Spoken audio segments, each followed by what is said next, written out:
This is The Coolest Show, brought to you by Hip Hop Caucuses. Think 100%. It's the coolest show you know, keep the culture connected. It's the coolest show you know, in your ear, yeah, respected. Expert level information, entertainment, education. Rev Yearwood got you covered as you hit your destination. Climate rules everything around me.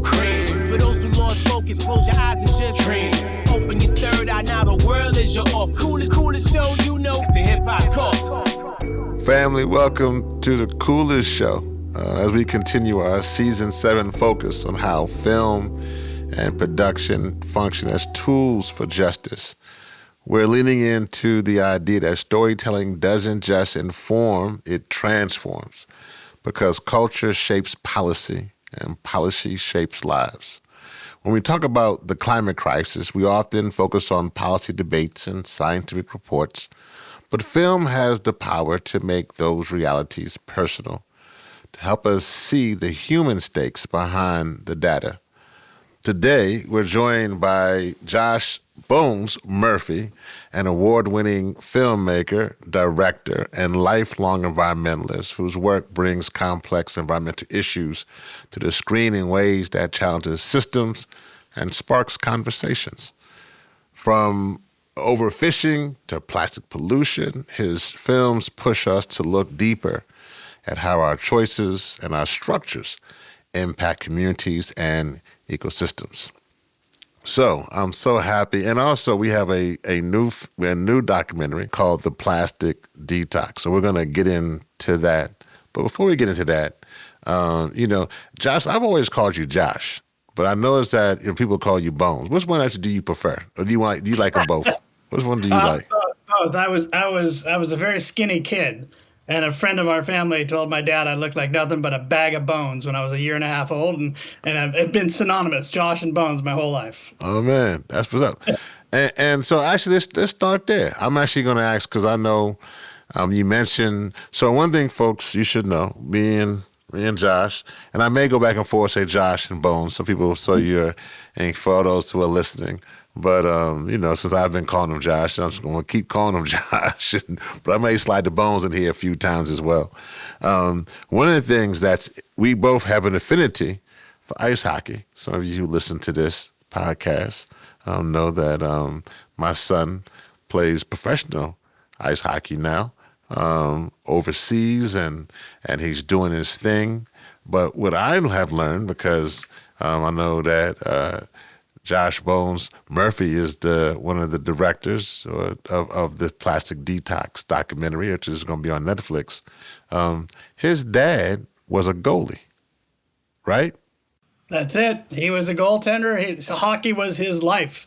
Got him into college, got him through college, and then ultimately he went in 1975 to the Soviet Union with Herb Brooks, who was the coach of the team in Miracle, and taught goalie camp for the Soviet Red Army with Tretiak. Wow. It's kind of mind-blowing. Hockey was a really big part of our family growing up, and that was because of my dad. Talk about, I just want to ask one more question, because I always know when I bring that up, we talk about that. We actually were someplace, I think, maybe it was in Ohio or someplace, and you glow about family. That's something that when that comes into your spirit and I hear it, that's a part of you. So talk about your family and who is your community. Yeah, family is the number one most important thing for me. My own family growing up, my family, that I have 2 kids, my wife, they are the most important things in my life and always have been. Grew up in Buffalo, New York, or upstate New York. For those who don't, in the West Coast, you say upstate if you're not in New York City, but everywhere else seems to know where Buffalo is.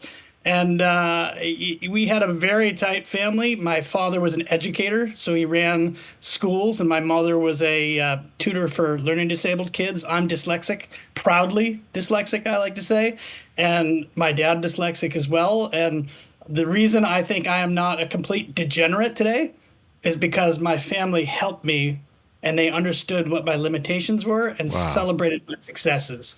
And that's all family. They took the time. My mom liked to say that she would cry trying to get me to read because it was so hard for me, which is why I think to this day, in retrospect, storytelling is probably so important to me because stories were always told to me and read to me. And I think that's where I recognized how important family is in doing exactly that, right? We have to find the weaknesses and help, and we have to find the strengths and celebrate. And that was always part of my family. Wow.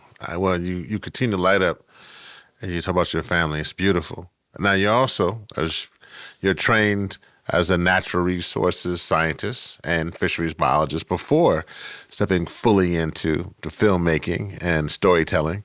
How does that scientific background shape the way that you tell environmental stories on the screen? Well, it's a very good question. Like science is the pursuit of truth, right? And we use our I will say limited tools in science to find truth. In some places, we can find that truth. In other places, we can't use science. I mean, science is really interesting because science is all built around measurement, right? And I think you and I talked about this, Rev, when we were together. Like, how do you measure love? That's right. How do you measure God? Right? You can't. There are some things that science just does not do well.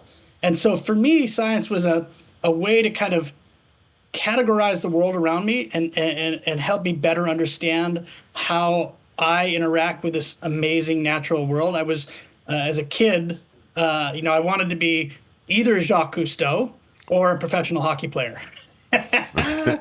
and I never quite got big enough to be a professional hockey player. So I went the way of Cousteau, which I thought was science. I thought this guy, here I was, growing up in upstate New York, right next to Lake Erie, and on Lake Erie quite a bit at freshwater, but he would take me to places around the world and show me this underwater world, and I was completely hooked.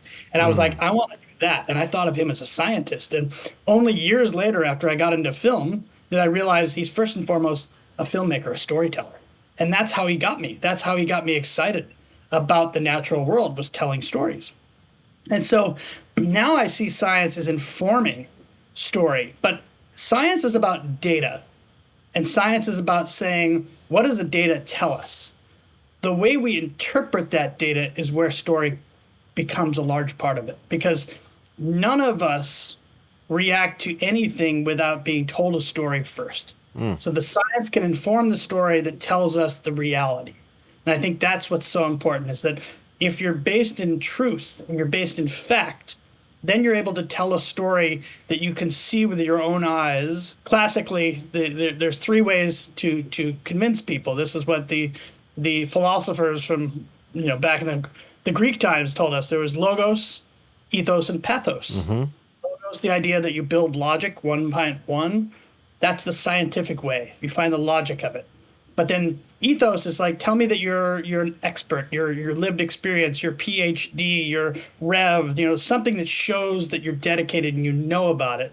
And then there's the pathos. And the combination of those three things is how humans make decisions. We base it upon logos, ethos, and pathos. That's it.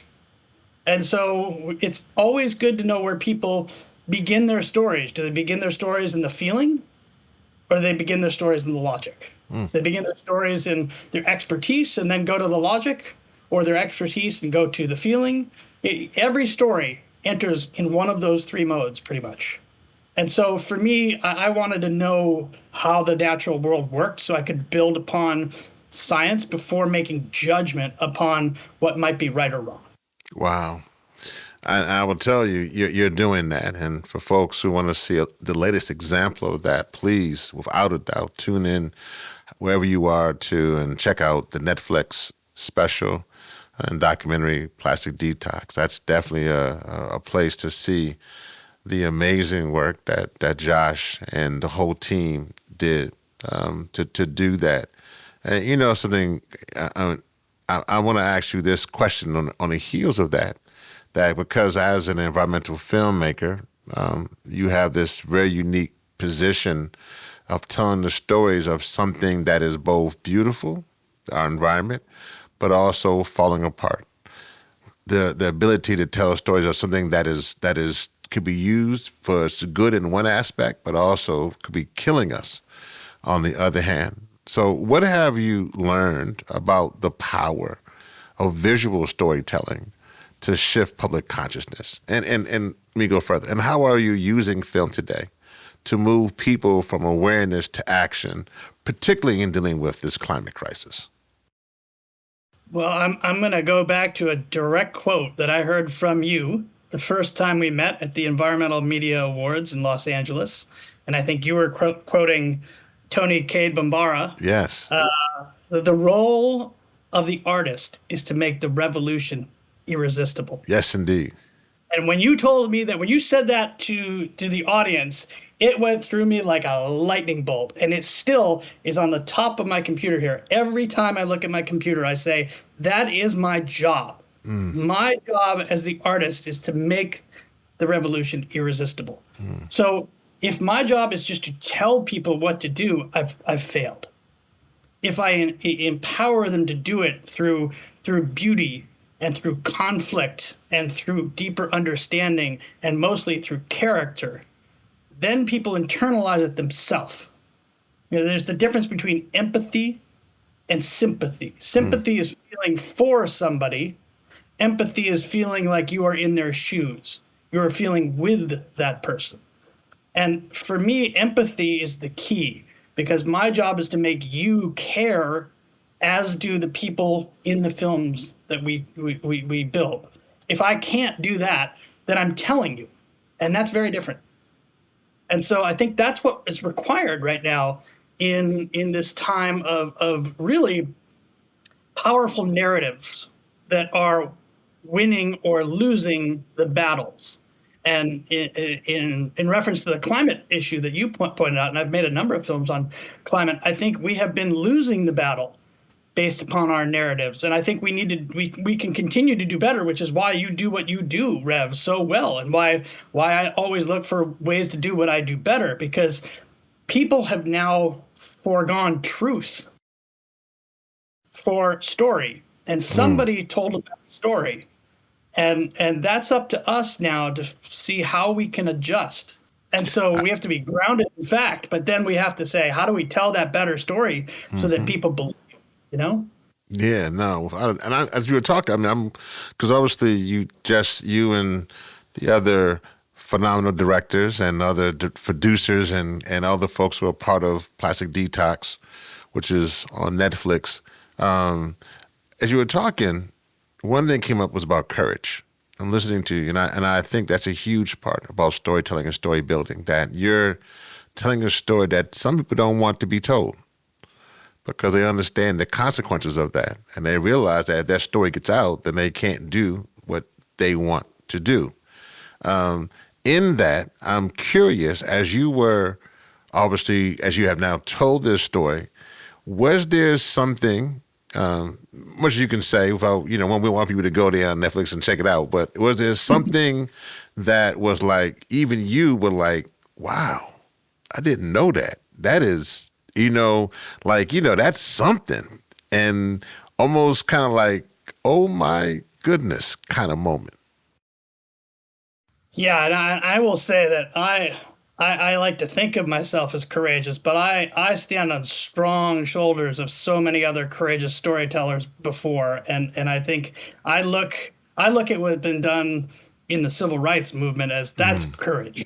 I'm telling about how we connect to the environment, but that's about humans connecting with other humans. And so I say, how did they do it? Because those are the courageous ones for me. Those people that took a risk of personal injury, death, incarceration for standing up for what's right. And I would do the same, but I want to make sure it's very clear how much my hat is off to those people that risk it every single day. In fact, some of those that we see in the film, in the portion where you show up. And I think, though, that to answer your question about the kind of whoa moment, when beginning to research the issue of plastic, I began to realize how little I completely understood what's at work here. So first, plastic, we have to know, comes from oil. Now, it doesn't have to be. But what is now, what we think of plastic, is a petrochemical. So there's a polymer, right, which is a group of molecules that's derived from a petrochemical, crude oil or natural gas, and then we make plastics out of that. But what's interesting is we know more about what's in crude oil and natural gas than we do what's in plastic, because plastic is filled with a number, tens of thousands of chemicals to make it bright, to make it repel ultraviolet rays, to make it longer lasting, to make it soft, to make it hard. Those are the chemicals that are getting into us and really wreaking havoc. And I think that's the more sinister, I will say, piece that I realize is that when we are exposed to chemicals we didn't choose to versus those that we choose to. If you choose to take birth control, you're doing so of your own volition. If you choose to drink alcohol, you're doing so of your own, right? That's your choice, right? But when we're exposed to other chemicals that we don't have a choice over because a manufacturer has created a chemical to sell a product in a certain way, and that has an impact on our health, that's a problem. And the idea of toxic trespass is what we really reveal in the film. That was the part for me that kind of amazed me. And Dr. Phil Landrigan, who is in the film as well, who did pioneering work on lead and the impacts on children and asbestos. Then we realized, oh yeah, these are products that were created by industry to sell. I mean, that's how it works. We are in a capitalistic society. We make things for people to buy. But when those things then turn out that they have adverse impacts on us without us knowing, that was to me the holy cow moment. That was like, wait a minute. I didn't sign up for this. I didn't vote to be chemically exposed by using, plastics that I heat my dinner with, or put a tea bag in, and the tea bag made of plastic and it releases huge amounts of chemicals into my tea because it happens to be made of plastic rather than paper or silk, right? And so that's when I began to realize, hey, you know what? The accountability of industry and of government to regulate for the health of humans is really important. And that's just not been happening in the United States. And that's the part that made me say, this is the story that needs to be. Wow. And it has been told. It's now being told here on Netflix. It's called Plastic Detox. Josh Bones Murphy. I get used to saying that. That's fun. I like saying that actually, because you ain't no sack of bones no more now. You don't find a few meals now. You look good now. I can say people put a couple lbs on. But you don't figure it out. But a recent study, something that you actually sent me to look at, a recent study found that microplastics are present in about 90%, which is crazy, of prostate cancer tumors, and at a higher concentration than in surrounding health tissue. What does this discovery tell us about how deeply plastic pollution has entered the human body? And what, new questions should scientists and policymakers be asking as a result of something like seeing 90% of prostate cancer, 90% of microplastic present in prostate cancer tumors? It's a really distressing revelation. And unfortunately, it's one on top of the next, right? We've seen it in placenta. We've seen it in brain tissue. We've seen it in lung. We've seen it all over. And I think one thing that I'll clarify, because I think it's important, is Dr. Shauna Swan, who is the amazing lead character in our film, and she is just spectacular. She has dedicated her life to trying to find out what the impacts of plastics are on humans. And she's very adamant about saying that plastic particles are important, but even more important are the chemicals in those plastic particles, right? And so the argument in the film is the chemicals leaching from. And so whether that is found in the prostate, in the lung, in the placenta, those are all visual indicators, which is why it's such a powerful idea. When you see plastic, you're like, whoa, you can't see the chemical exposure to the prostate that was caused by the plastics, right? You can just see the particle. But we've got to remember that this story is not only about particles, but what's in those particles and what's in other plastic products that may not be particles, that are just leaching into our water that we drink, into our soup that's been canned, right? That's from cans that are lined with plastic. And so I always kind of see these new revelations about plastic particles as being indicative of the greater toxic trespass of the chemicals in those particles, right? And I think that's what Shauna really wants to spread, is that particles, yes, important, but remember what's in the particles. And remember that same chemical is in the whole, not just the particle too. When you have a full water bottle, you are drinking chemicals that have now leached into the water. It may not be a particle, but it's in the water you're drinking. And that is the thing that's creating the issue in the prostate more likely than not. It's probably not the particle itself as much as what's in the particle. Wow. I mean, y'all done made a horror documentary. Yeah. Oh, man, you ain't gonna do nothing. We ain't gonna heat up nothing. We ain't gonna drink nothing, which is good. No, but for real, I mean, we need people to understand, though, we can change this, right? That's the goal. We can. This is the reason why we do this kind of storytelling and this kind of story building, so we can change this. And actually, on that, let me actually hit you with this question, because I think this is actually, unfortunately, as we are now politically, climate has become not so much a scientific issue as it has become a culture issue. Sure, so even when people just hear sometimes these things, they just go into their corners. I have been working trying to fix that, being like, listen, we all, no matter who you are, if you're in the mountains or you're down in the cityscape, we all need clean air. We all need clean water. We are human beings and we need that. So I want you to kind of follow with this. So there are many people who are going to be like, oh man, this is one of them environmental films and it's going to try to turn me off and this, whatever. So I want you to speak to them, actually, as one of the directors. I want you to speak to them right now and be like, why is Plastic Detox important not for just everyone, but particularly communities who may not see themselves as conservationists or environmentalists? Why is Plastic Detox important for their community as well?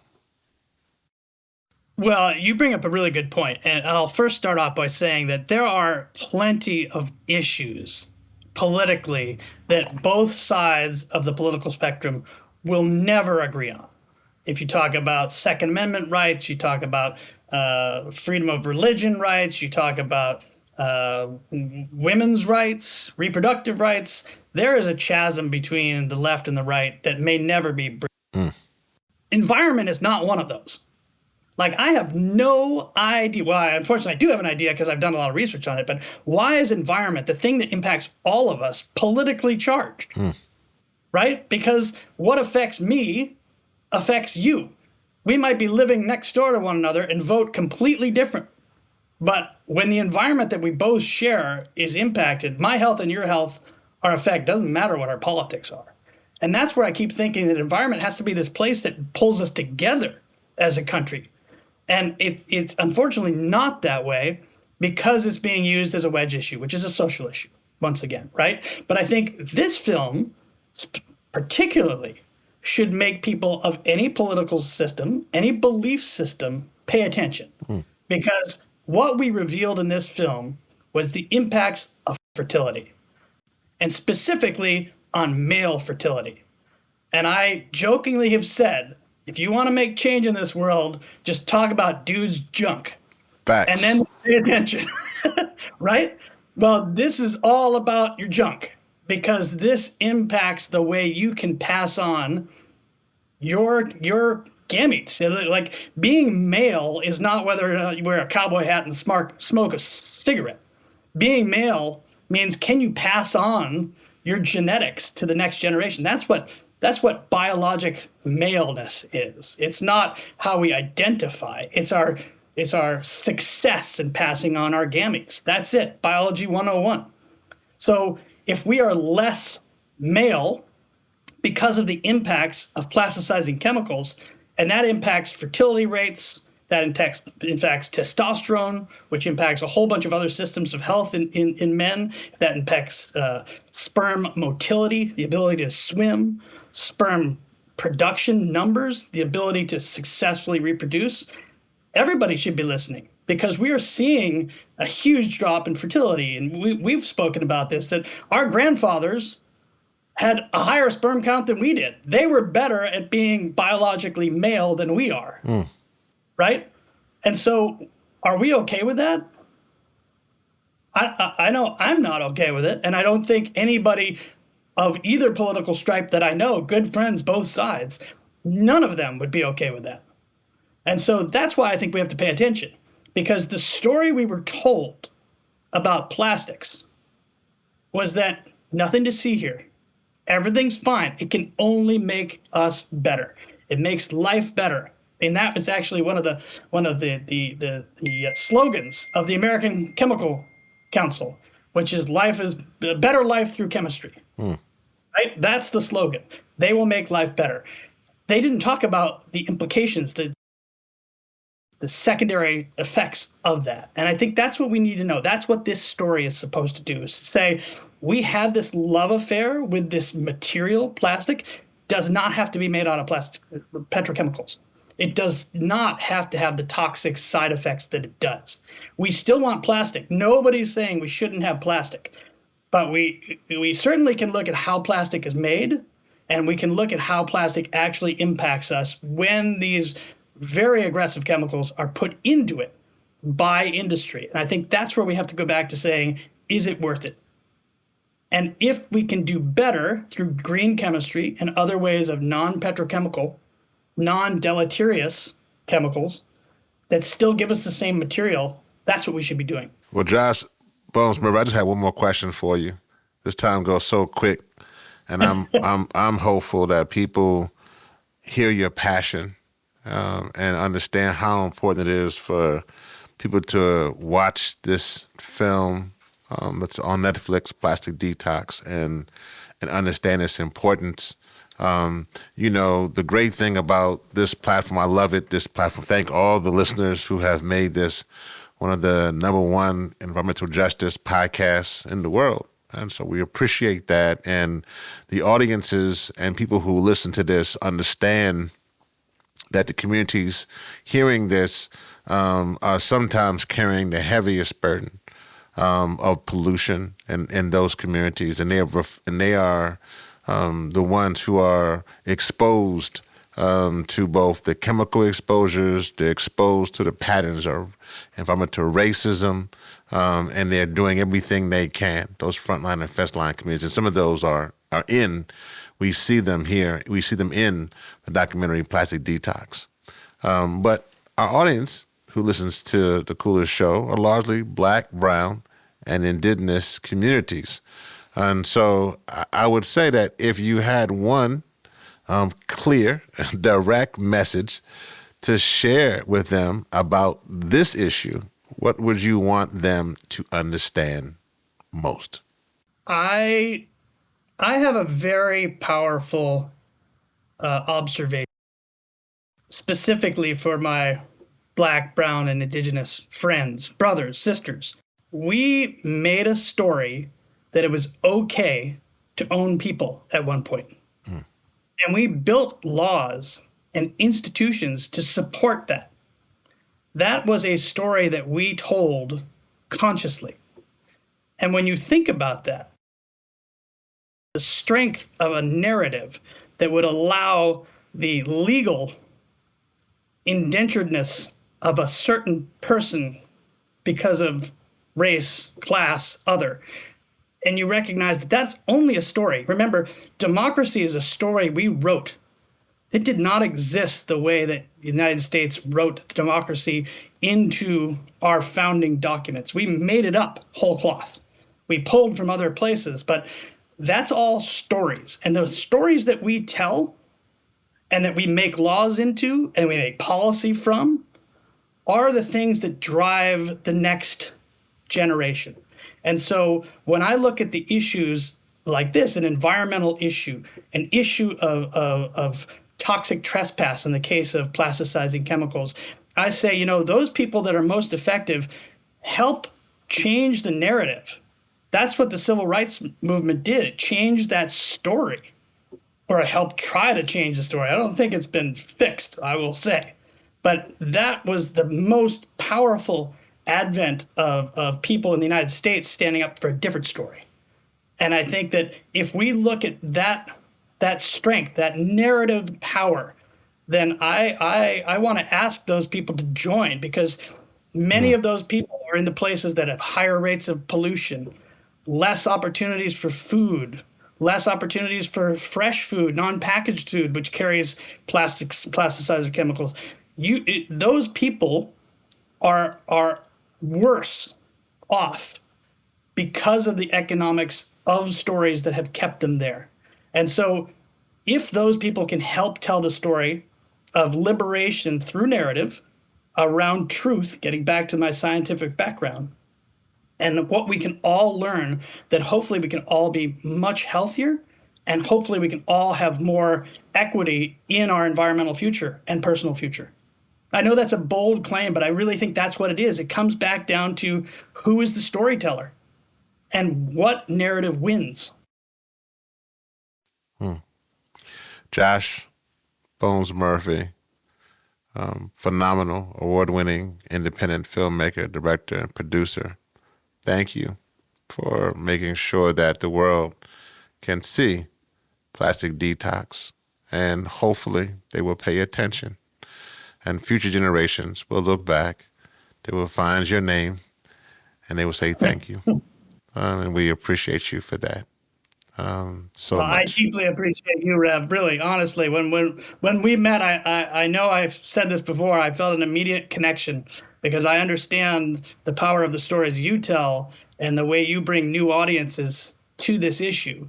And I think that alone, my hat is off to you, my friend. Thank you. Really, it takes a strong person to stand up for something like this when you could stand for many other things. So I'm honored to be on the show with you. I'm honored to know you, quite frankly. Thank you so much. And you are listening to a special series of The Coolest Show, where we dive into the importance of film production and storytelling to create solutions for the climate crisis. Our guest today is Josh Bones Murphy, an award-winning independent filmmaker, director, and producer. And I am Rev Yearwood, your host of The Coolest Show. Thank you, my brother, for being with us. Thank you, my brother.